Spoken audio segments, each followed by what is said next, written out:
Bonjour à toutes et tous. Cette capsule vidéo correspond au cours du lundi 23 mars. Cette vidéo va être va être consacrée à la correction des exercices que vous aviez à faire pour aujourd'hui. Et ces exercices tournaient autour de la notion de principe d'inertie et de sa contraposée.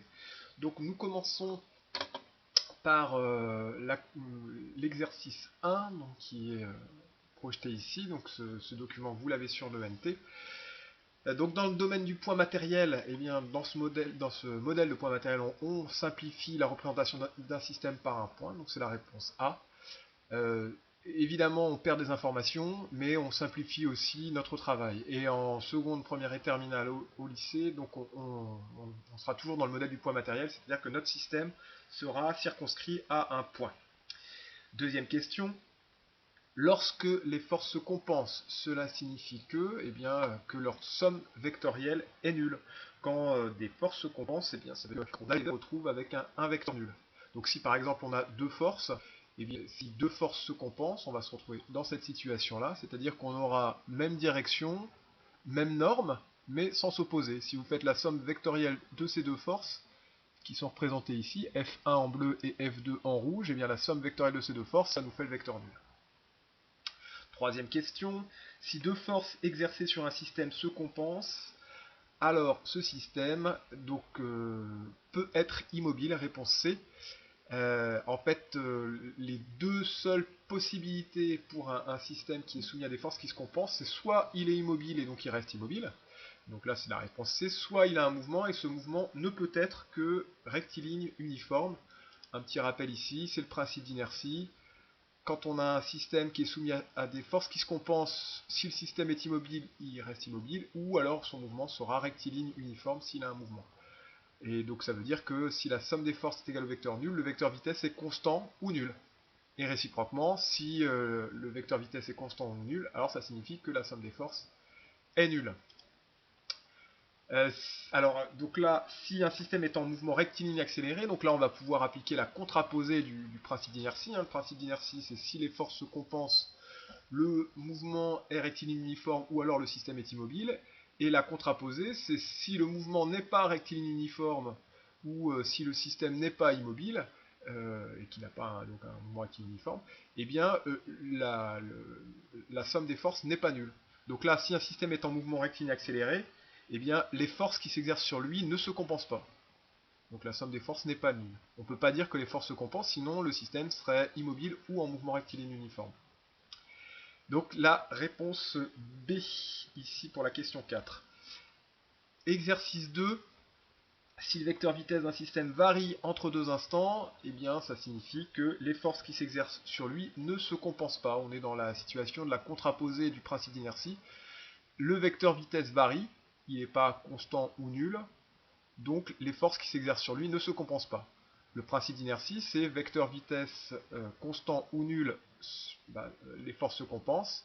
Là, on a vecteur vitesse qui varie, donc les forces ne se compensent pas. Deuxième question, lorsqu'un système est en chute libre, eh bien, ça veut dire que seul le poids s'applique. C'est la définition de la chute libre.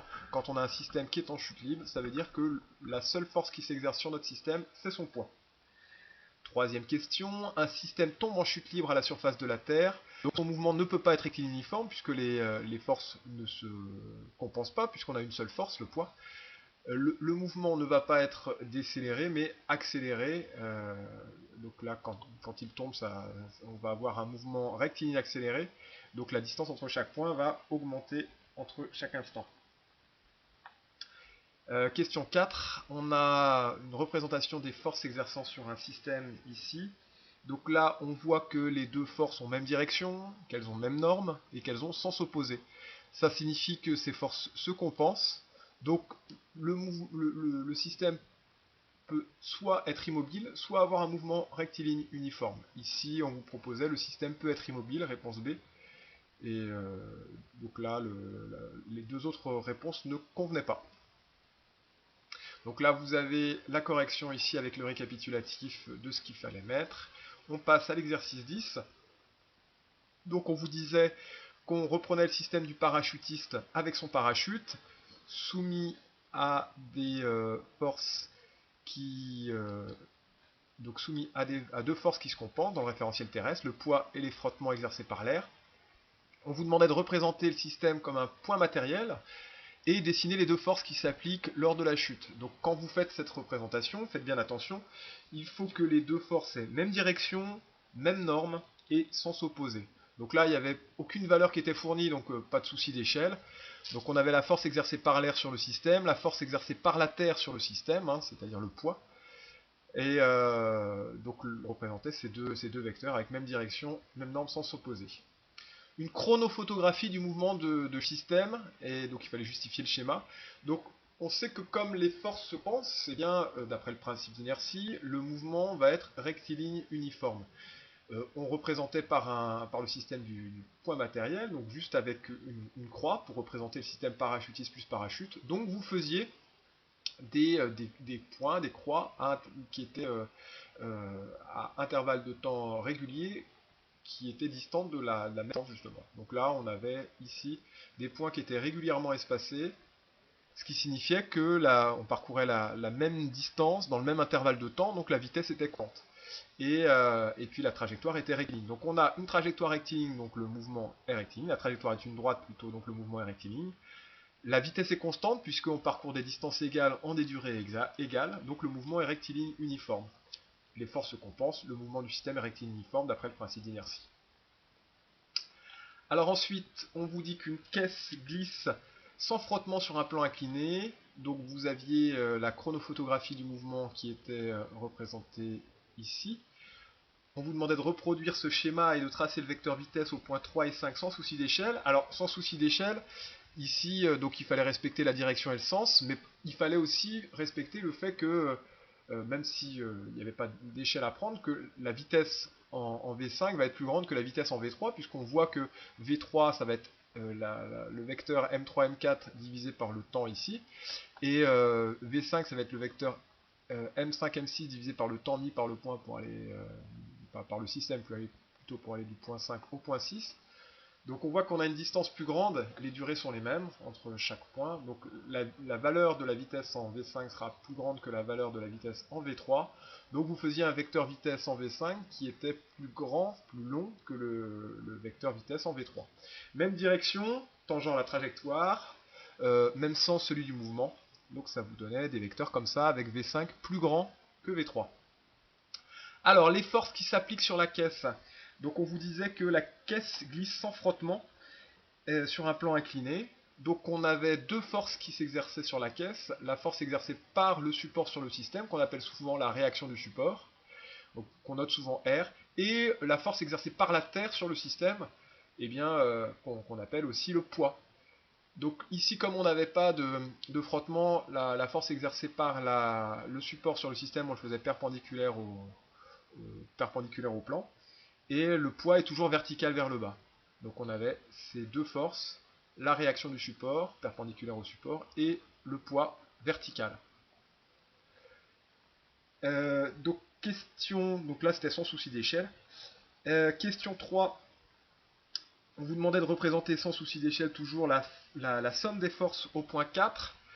Donc au point 4 vous représentiez les deux forces, le poids et la réaction du support. Et pour avoir la somme des forces, eh bien, il faut additionner les deux vecteurs. Donc on peut commencer par exemple par R, puisque la somme des forces, ça va être le poids P plus le vecteur R. Donc on a le vecteur R qui est tracé. On reporte ensuite le vecteur P en rouge ici. Donc on a le vecteur P égale mg au bout du vecteur R. Et on se retrouve à cette position-là. Donc notre origine était là. On a le vecteur R plus le vecteur P. On se retrouve ici. Et donc ce vecteur en noir, c'est la somme des forces. Complétez la phrase suivante, la valeur du vecteur vitesse augmente ou diminue, donc la somme des forces est nulle ou non nulle. Donc là, on voyait que la distance qui séparait chacun des points était de plus en plus grande. Donc or, le temps entre chaque point la durée entre chaque point était la même. Donc on parcourt une plus grande distance en une durée qui est constante, ce qui signifiait que la vitesse augmentait. Donc comme la vitesse augmente, eh bien la somme des forces est non nulle. Si la vitesse avait été constante et que la trajectoire avait été une ligne droite, on aurait pu dire que les forces se compensaient. Ce n'est pas le cas ici. La vitesse augmente. Donc les forces ne se compensent pas, la somme des forces est donc non nulle. On utilise donc la contraposée du principe d'inertie. Hein. La vitesse n'est pas constante, eh bien les forces ne se compensent pas. Donc si elles ne se compensent pas, la somme des forces est non nulle. Alors, exercice 12, la Lune est l'unique satellite naturel de la Terre. On néglige l'attraction de tout astre hormis la Terre. Rappelez la définition d'une chute libre. Donc un système est en chute libre quand il n'est soumis qu'à son poids. Dans le référentiel géocentrique, quelle force s'applique sur la Lune? Alors je rappelle que le référentiel géocentrique, c'est le référentiel où on se place au centre de la Terre, pour s'affranchir ainsi de la rotation de la Terre sur elle-même. Donc quelle force s'applique sur la Lune dans ce cas-là? Eh bien on aura uniquement la force exercée par la Terre sur la Lune. Or, cette force exercée par la Terre sur la Lune, c'est la force qu'on appelle le poids, c'est le poids de la Lune. Et donc en déduire que la Lune tombe en chute libre, la Lune n'est soumise qu'à son poids, donc c'est la définition de la chute libre. Alors on peut se poser la question, comment se fait-il que soumise qu'à son poids, elle ne tombe pas sur la Terre? Eh bien sa vitesse initiale fait que elle nous évite en permanence, mais en réalité elle tombe sur la Terre en chute libre en permanence, mais elle tombe en nous évitant en permanence. Donc elle ne s'écrase pas sur la Terre, mais elle tombe quand même vers la Terre.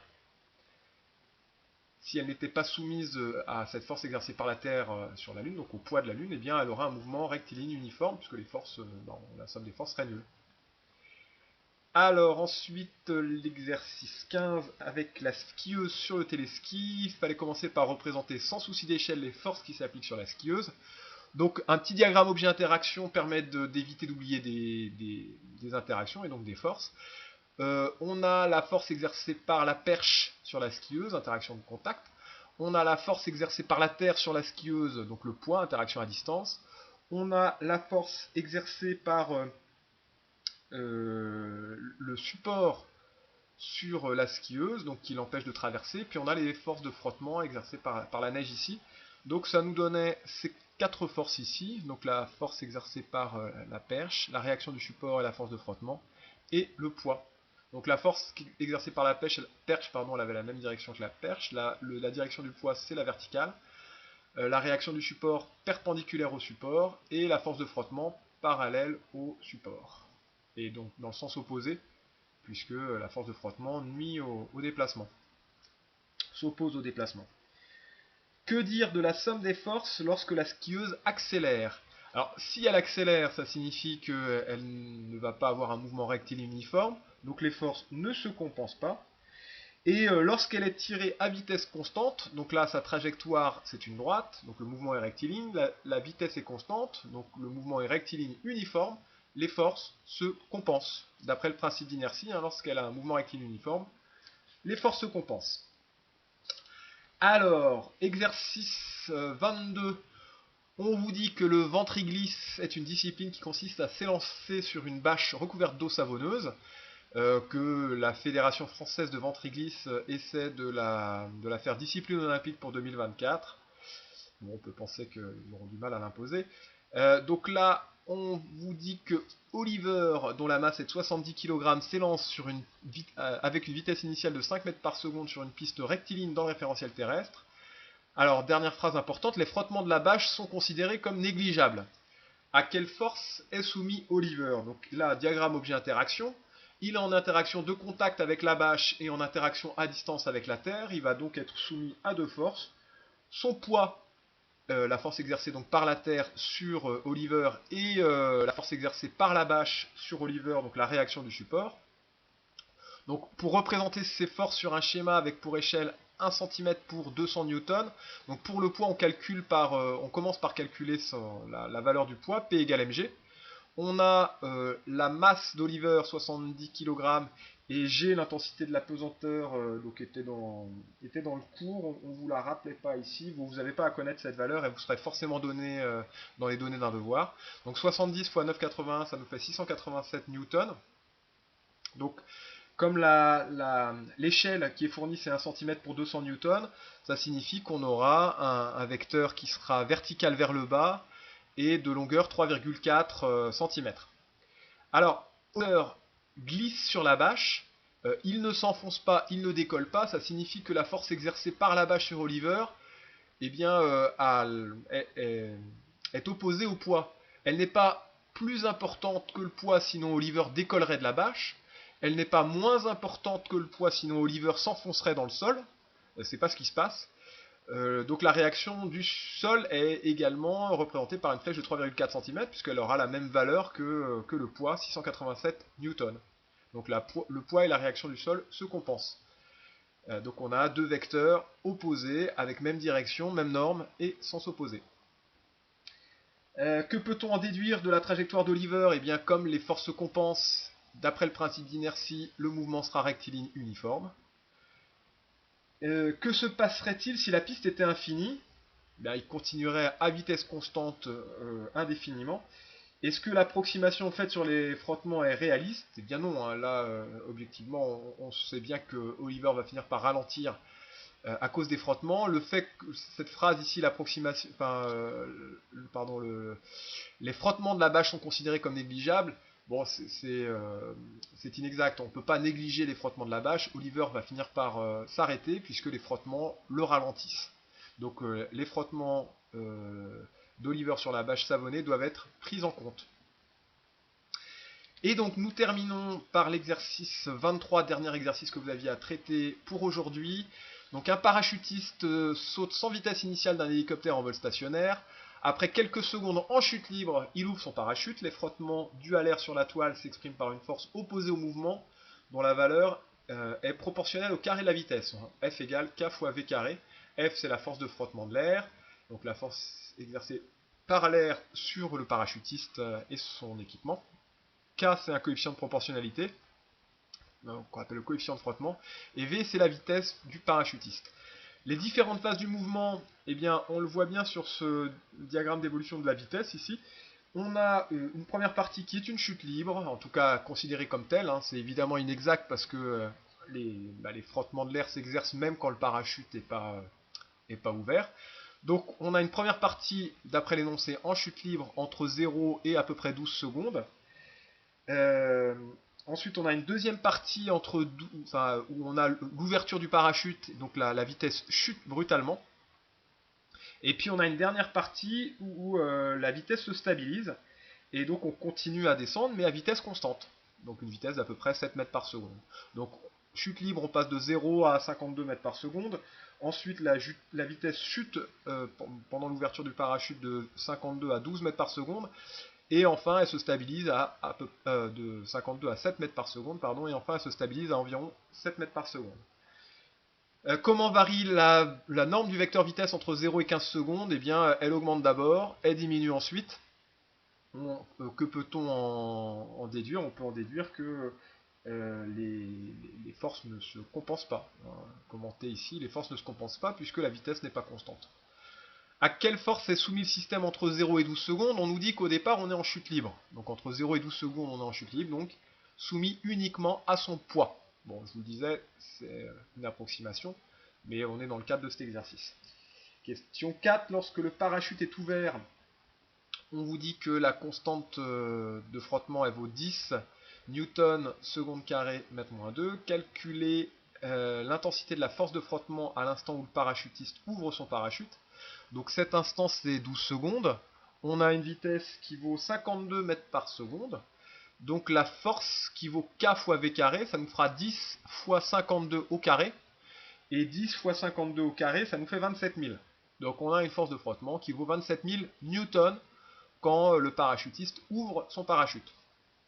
Donc 27 000 newtons, c'est bien supérieur au poids du parachutiste. Ce qui fait que, eh bien, on va avoir une force de frottement qui va être beaucoup plus grande que le poids. Donc la vitesse diminue beaucoup. Expliquer le mouvement à partir de la date t égale 16 secondes. 16 secondes, on est là. À partir de là, donc on voit que la vitesse n'évolue plus. Donc la trajectoire est une droite, la vitesse est constante. Le mouvement est donc rectiligne, uniforme à partir de 16 secondes. Et donc s'il est rectiligne uniforme, eh bien ça veut dire que les forces se compensent. Le poids est à partir de là égal à la force de frottement. La force de frottement a beaucoup diminué parce que la vitesse a beaucoup diminué. Et la force de frottement devient égale au poids. Alors est égale, attention, en valeur, pas vectoriellement. Parce que les deux vecteurs en fait ne seront pas égaux, les deux vecteurs seront opposés. Ils auront même direction, même norme, mais sans s'opposer. Et donc pour calculer la valeur du coefficient de frottement, eh bien, il suffit de calculer le poids.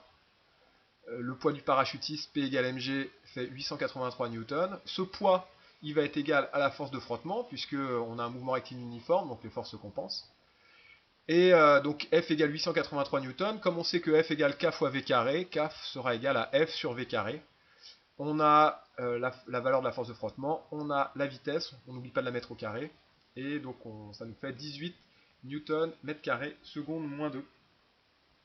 Voilà, donc c'est fini pour aujourd'hui. Pour jeudi, vous avez, c'est marqué sur le NT, 2 exercices à faire. L'activité 1, page 58, et l'activité 3, page 60. On quitte provisoirement la physique pour faire un peu de chimie. Donc comme on l'a fait lors du TP de ce matin. Si vous avez des questions là-dessus, je réorganiserai une foire aux questions vendredi de 10h à 11h. Cette fois-ci, ce sera plus de 9h à 10h. Enfin, de 10h à 10h45, je pense que ça suffira pour les secondes.